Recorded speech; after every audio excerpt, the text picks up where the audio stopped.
All right, and we're live back with week two, episode two of Talking Stocks. Joe and Todd here, and there's a lot to talk about this week, so we're gonna dive right into it. We're recording this on Wednesday morning, so I'm guessing some of you listening last night watched that crazy, chaotic debate last night, and it definitely brings up the question of where the market's going to be come election day and what's going to happen after that. So politics aside, from a market, from a macroeconomic perspective, let's get into this. Todd, offer us some wisdom. I think chaotic is, Joe, hi, how are you this week? I think chaotic is a good way to describe it. I felt like I was watching a sporting event. It made me wonder whether or not DraftKings had laid out any odds on that or not, whether they could benefit from that as a business approach later, as we go forward. Yeah, we're getting a lot of questions. I'm sure, around the kitchen table, everybody's kind of wondering, is there an impact on my stocks? How should I be thinking about it? And I think the argument that is made is that if a Biden presidency results in higher taxation, does that mean less money that's discretionary that could go into investments accounts, affecting demand, causing stocks to fall or not, or what will end up happening if a Trump ends up getting a second term, and how will that play out? And I think while it's very easy for us to extrapolate our own personal beliefs on what may or may not happen politically into some sort of an actionable stock market approach, I want to caution everybody away from that. I think that, the real advice that I've been giving people who have asked me is just continue to do what you normally do. I mean, there's a reason that you have a system in place for identifying great stocks. And there's a reason that you've come up with your thesis and your catalyst for why you want to own these names. And you shouldn't be selling them based upon short-term events. And you could argue that a presidency, that's a 4-year cycle. But I mean, we've had elections that have been contentious in the past. And it doesn't matter who really gets elected. Would you really, Joe, have wanted to sell the market when Obama got elected in 2008, or if Trump got elected in 2016? The answer is no, Joe, right? You wouldn't have wanted to. Yes, maybe there was some volatility and that type of thing, but it was the wrong decision. I mean, I really think that when it comes to figuring out how to position yourself, you go stock first, right? You say, okay, is the business growing? What's the total addressable market? How are they going to deliver market share in that total addressable market? And that should go into your thesis. And as long as your thesis is intact, why would you sell it? I mean, are you going to sell Amazon in 2004 or 2008 or 2012 or 2016 solely because of an election outcome? That would be silly. Right. Yeah, there are a lot of people out there who are speculating on either the election or the market in relation to the election, or both at the same time. And the truth is, nobody really knows. So there's no point in hedging your bets specifically on the election. I think what you said, your usual kind of advice, stick to your thesis, make a plan, trade a plan, all of that still applies here. And it's really, really important for people to remember that now. I mean, we're like 5 weeks out now, and there's going to be a lot of rumors going around and a lot of speculation. And if you're active on social media, on Twitter, like we both are, there's going to be a lot of kind of fear mongering, I'm guessing, from both sides about what might happen to the economy if one guy gets elected over the other. Right. And what does that do is that elicits an emotional response. And one of the things that we always talk about is the most dangerous thing to your financial future is how you respond to an event, right? If you allow your emotions to dictate your decision, you're going to make bad decisions. You're going to end up, chasing your tail. In the stock market, as you know, Joe, it's a forward-looking mechanism, right? So we don't know to what degree this stuff has already been priced in by quote unquote smart money, right? They've done all their due diligence. They have their strategies in place. They know the way that we're going to run this. And I guarantee you, after post-election, they're going to be unwinding whatever into the willing retailer investors' hands, right?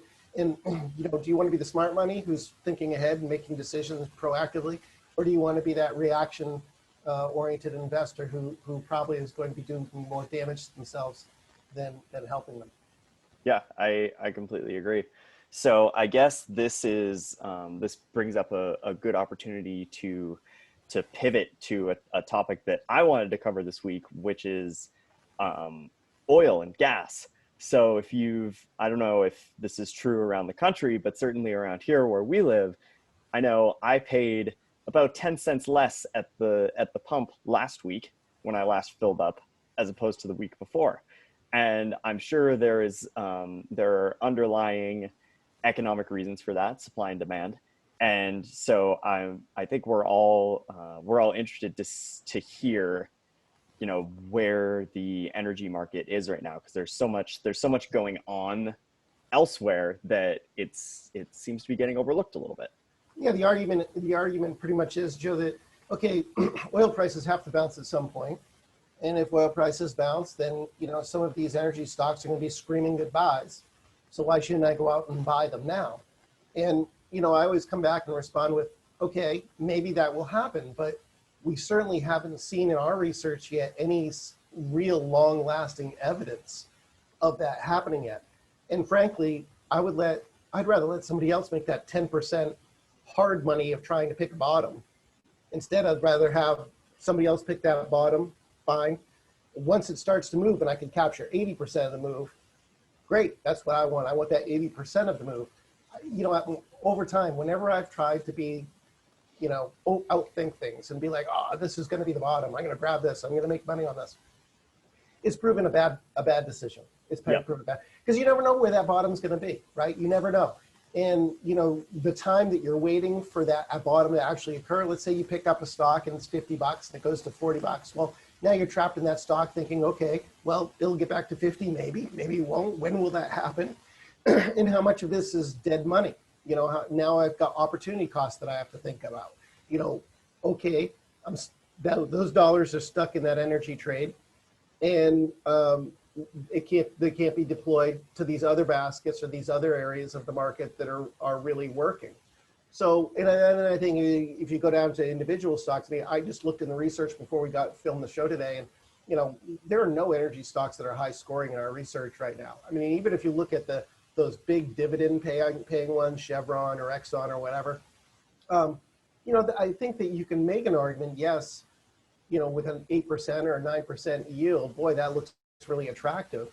But again, you can lose 8 or 9% in the stock value, and that would offset it.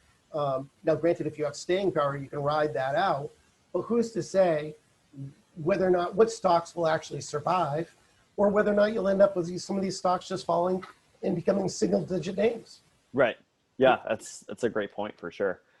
Yeah, so I think that brings up another interesting question, which we publish a report on with Limelight Alpha every week about the best dividend stocks. There are people who are looking for stability in times of uncertainty, and there are plenty of stocks that are still yielding an excellent dividend right now. So I think it would be interesting to dive into maybe a couple of those, and hear kind of your thesis behind them.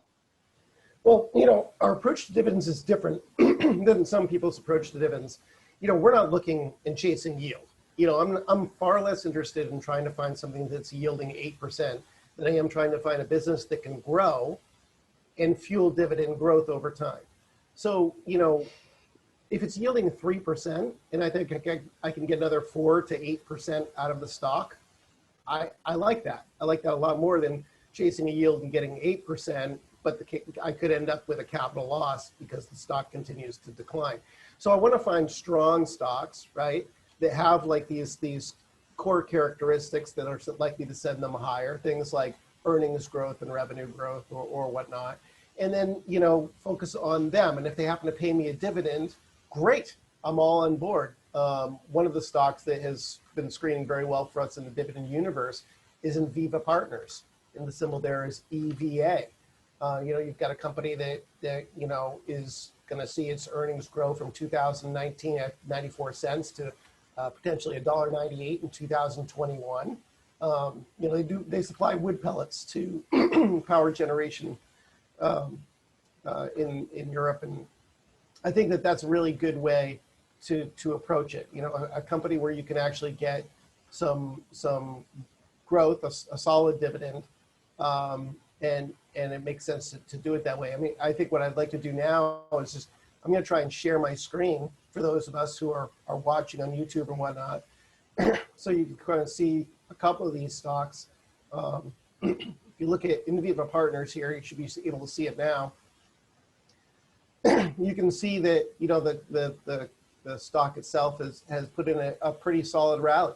And we've caught a lot of that. What's probably back here in the May and June time period where it started to show up in the research, you know, gone from 35 to about $40 per share. And then, you know, I like to use MarketSmith as my charting service because it gives me some really interesting, unique views and insight. But I mean, if you look at this, you can see the earnings are consistently growing. That's great. And it's yielding about 7%. So in this case, you've got a solid dividend yielder at 7%. That's a high scoring stock that might be worth spending a time getting to learn a little bit more about it. So, I mean, we do that dividend report every week, and there's always probably, you know, anywhere between 25 and 50 ideas on there that are, you know, yielding more than 1.5% and relatively strong scoring. This is just one example of that. Another example of a stock that showed up a few times on that is Wolverine Worldwide. You know, they make boots, outdoor wear, and work attire. Obviously, you know, their revenue's been negatively impacted by the fact, you know, by COVID. But we're expecting a pretty solid bounce back in earnings per share in 2021. And if you look at the stock, we're starting to get some positive money flow in both the short and long term, which of course is one of the factors, a major factor within our research. And you get a yield of about 1.5% in about 9 days short. So, I mean, you know, you get a little bit of a yield and you get an opportunity for upside. So, you know, again, these are just some of those stocks that you might want to be thinking about if you're an income investor. Focus less on chasing yield and more on, I'm going to focus on the business, and it happens to pay me a yield. I'll be happy to pocket that money. Yeah, exactly. It's a trap that I myself have fallen into, where you see a stock that's got a huge dividend if it's, you know, 10% or larger, and you say to yourself, wow, that looks like a really stable way to, whether you're looking for income or growth, either or. And people fall into that trap when they see that large number. And so it's definitely a better way to invest, to And it's all, look for high growth instead. Yeah, that's one of your, it raises a really good point too, because you know, we always talk about these anchoring biases or these things that can get in the way of us making good decisions, right? Well, throw a dividend yield on top, you know? It's like, oh, well, yeah, I should probably sell it because my catalyst is busted and I'm down 10%, but I get this nice 10% yield. So now you're thinking to yourself, well, maybe I should stay with it because of the yield, right? Right. You know, lo and behold, you know, I can't tell you how many times over the last 25 years I've seen companies that have good dividend yield that end up cutting their dividend. Oh, absolutely. I've experienced it myself. One stock that I've owned for a while, off and on, is a company called New Residential Investment. Their symbol is NRZ, and they've produced a great dividend for a long time now. But when the pandemic hit, all REITs in like a day crashed simultaneously, and they all went down, and NRZ ended up losing about 50% of its value, ended up down closer to 80% at one point, I recall. And so before they cut their dividend, it was showing that they were going to be yielding somewhere in the neighborhood of 40%. And then they slashed it, and now the dividend is peanuts. Yeah. And the stock's value hasn't recovered. So yeah, it was a great run while it lasted, but long term, probably not the greatest idea. Yeah, and you know, you bring up a good question too, because we were talking about REITs. You know, I remember one of the articles I had up on Seeking Alpha last week. I had a couple people who chimed in and said, well, why are REITs scoring so poorly in your work? And, you know, I mean, I have my own opinions of that. I mean, the research itself is showing me that earnings are decelerating, money flow is decelerating. less people are interested in owning them. I mean, all these other things, there are headwinds for it that are actually causing them to score pretty weak in our work. The one bright spot in REITs is kind of those companies like Prologix and Equinox and stuff who are own those big data centers. Yep. Because obviously with cloud computing, there's greater demand for storage space. So that's one area that's doing pretty well. And then you could look at these other sites. I mean, I think it's very easy for us to connect the dots and say, well, malls. I understand why mall REITs are not doing well. But you could look at things like residential REITs and other things, and you say, well, why are those doing poorly? Shouldn't those benefit? But I think what we're seeing here is people starting to get increasingly concerned that you could start to see temporary job loss because of COVID becomes permanent job loss because of COVID.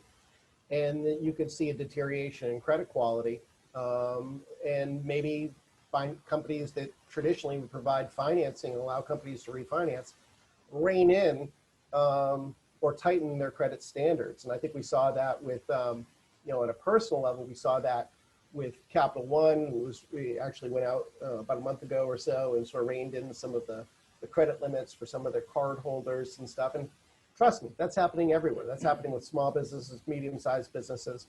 I mean, banks are going to be taking maybe spending a little bit more time thinking about what's the likelihood of me making money on the other side of this, especially if I can't securitize that loan and sell it off to somebody else. So REITs do not score well in our work, and energy does not score well in our work. And until they start to rise up our ranking, I just don't think that that's a place that you want to be focused on. I think you're better off focused in some of these other areas that are actually screening pretty well for us. I mean, if you look at Definitely.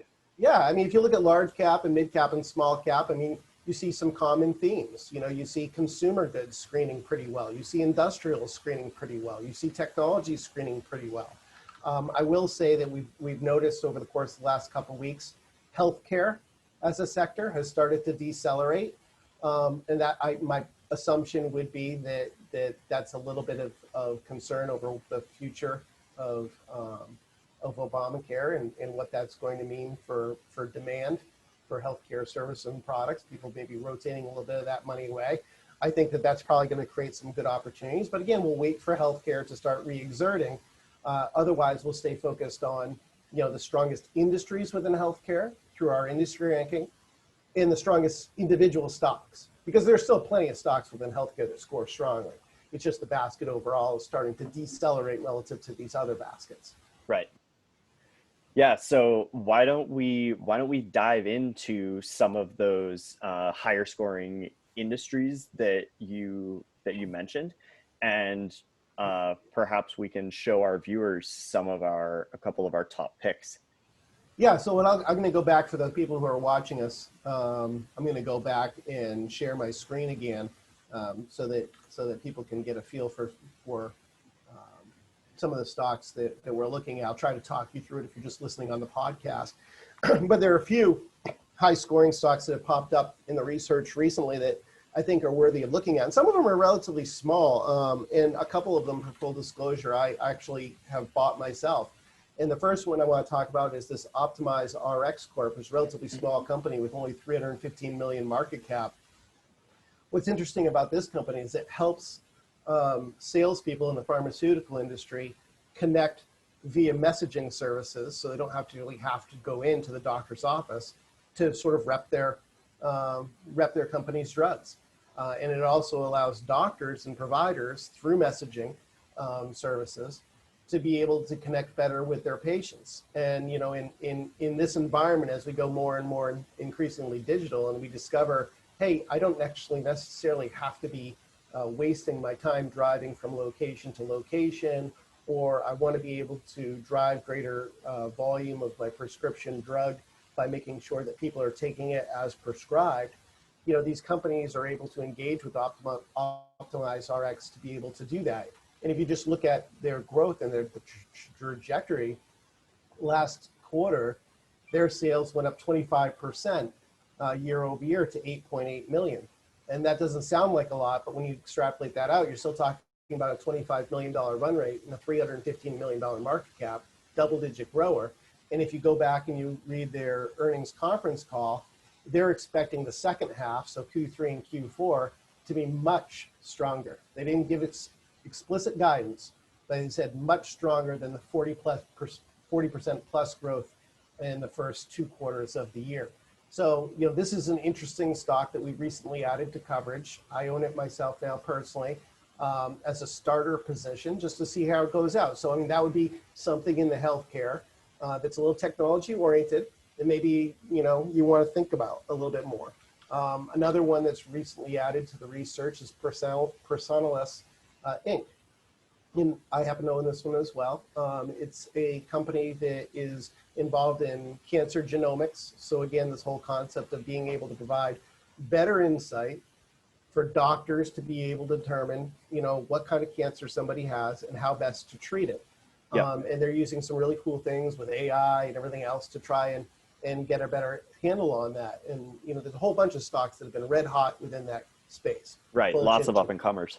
Yeah, Fulgent Genetics and Invitae and Guardant Health, and there's a whole bunch of them. So I think a basket approach when it comes to that industry makes some sense. But this is one of the ones that I recently added to my basket. And again, solid growth, 23% year over year last quarter to 20 million, with a market cap of about 715 million. So even though we're seeing, some weakness overall in healthcare as it's sliding down our ranking, it's neutral rated right now. Healthcare is neutral rated right now. There are still some bright spots. And then Joe, I don't know if you want me to go into some of these other baskets, but I have other ideas both in restaurants and also in technology.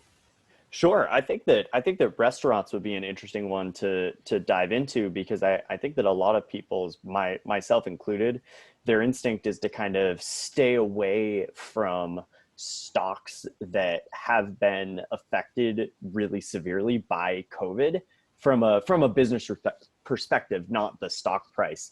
And restaurants definitely fall into that. Brick and mortar retail, consumer discretionary, and so on.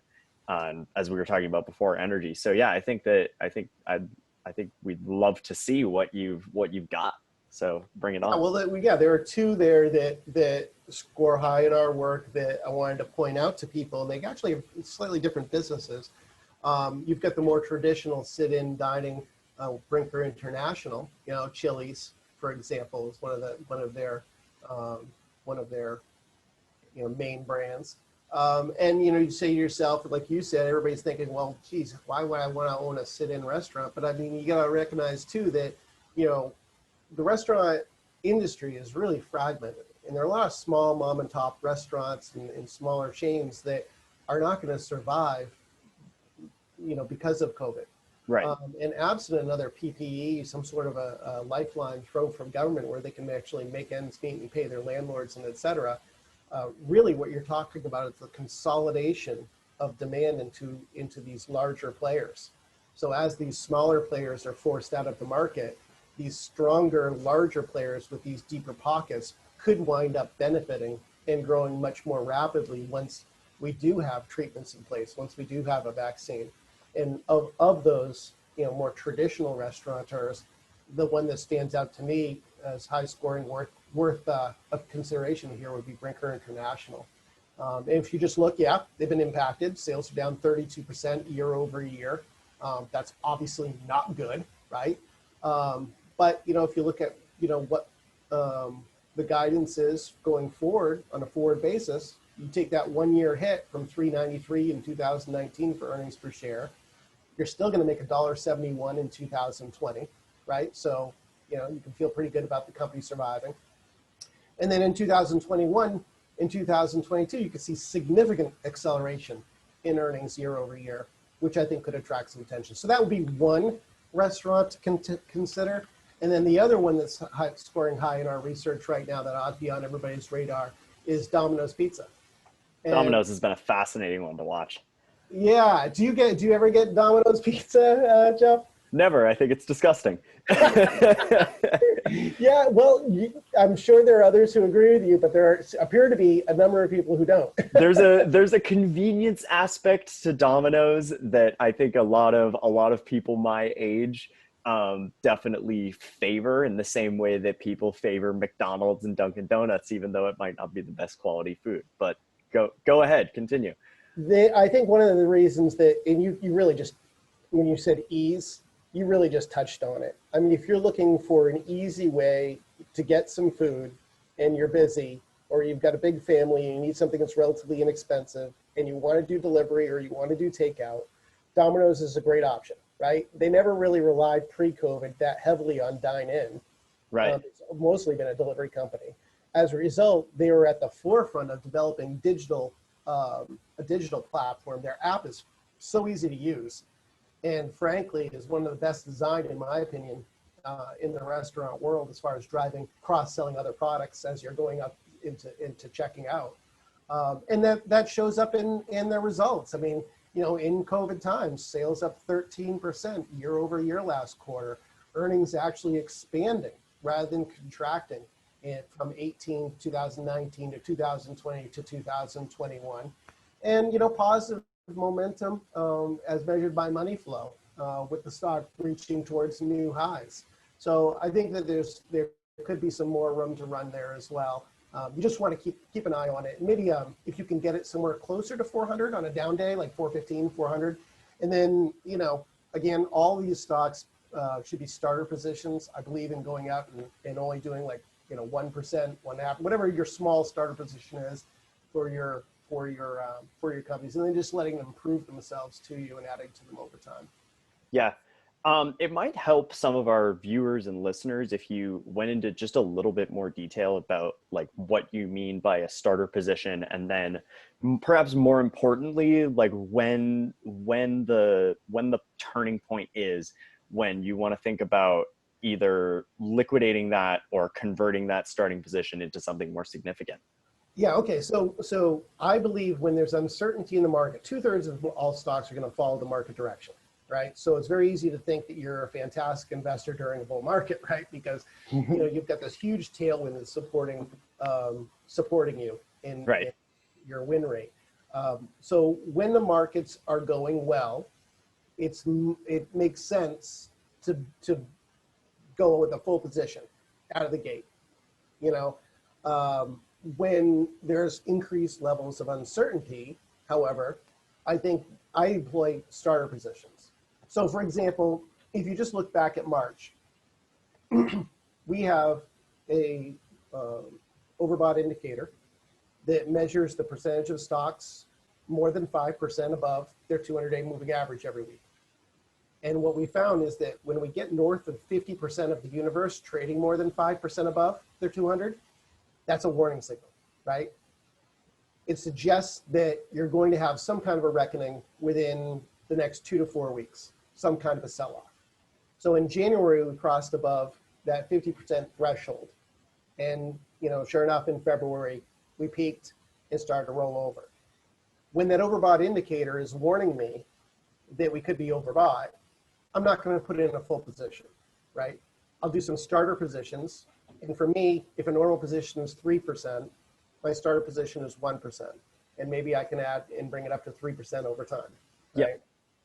I tend to own a lot more stocks than the average person because you know, I'm involved in this stuff day in, day out. The person at home maybe only owns, you know, 5, 10, 15, 20 stocks, right? But I own more than that. So you have to obviously come up with a system that works well for yourself. That's just what I do, a starter position. And then, you know, as we're falling, dropping, I want to see us get oversold on that indicator. When we get oversold, I can go back to doing full positions, like back here in March. I think I started a little bit early, right about in here, started to put on full positions. And then I did full positions and got fully invested again right around here. So throughout this period, I was a buyer. Yep. And it worked out really well. But through this period, I kind of sat on my hands. And in this period, I was doing starter positions. Now you extrapolate that forward to where we are today, Joe, and we have a little bit more market uncertainty again, right? We put in our peak. Our overbought indicator is back over 50%. We're retreating, right? And I think that there are some green shoots, and I've written about them, that would make you think that, yeah, we could hold the 200-day moving average on the S&P and maybe start to build again and move up again. So I am putting that cash back to work. but I'm doing it slowly because there is that uncertainty. I could be wrong, and we're certainly not on that indicator oversold. We're still overbought. It's normalizing. It's starting to make, head in the right direction, getting back to what I like to see a 20 to 40% range, but it's still at 49%. It's still overbought. Yep. So I think that full positions when, the trend is your friend. And then when you get a little bit more uncertain, like now, like, in January and February, then, it's better to nibble. Does that make sense? Absolutely. Yeah, that was really well laid out, and I think that's a that's a good way for us to wrap up our discussion for the week. Do you have any last words of wisdom for us? Anything that I may have forgotten on our agenda? No, I think that the thing to remember here, and we talked about it early on, you plan your trades and you trade your plans. And I think that is just so important. You have to act proactively. You can't react. So have your strategy ahead of time outlined, and then stick to it as you go forward. And I think you'll be much better served. Having a system and sticking to it is a great way to keep yourself from making poor emotional decisions. Absolutely. Completely agree. Very, very wise words, and a great way to wrap it up for the week. As always, if you have anything you'd like us to talk about in the next week when we record this, reach out to us. Todd's on Twitter at EB Capital, and I run the @Alpha Limelight handle. And yeah, we'll get this up, and hope to see you all next week.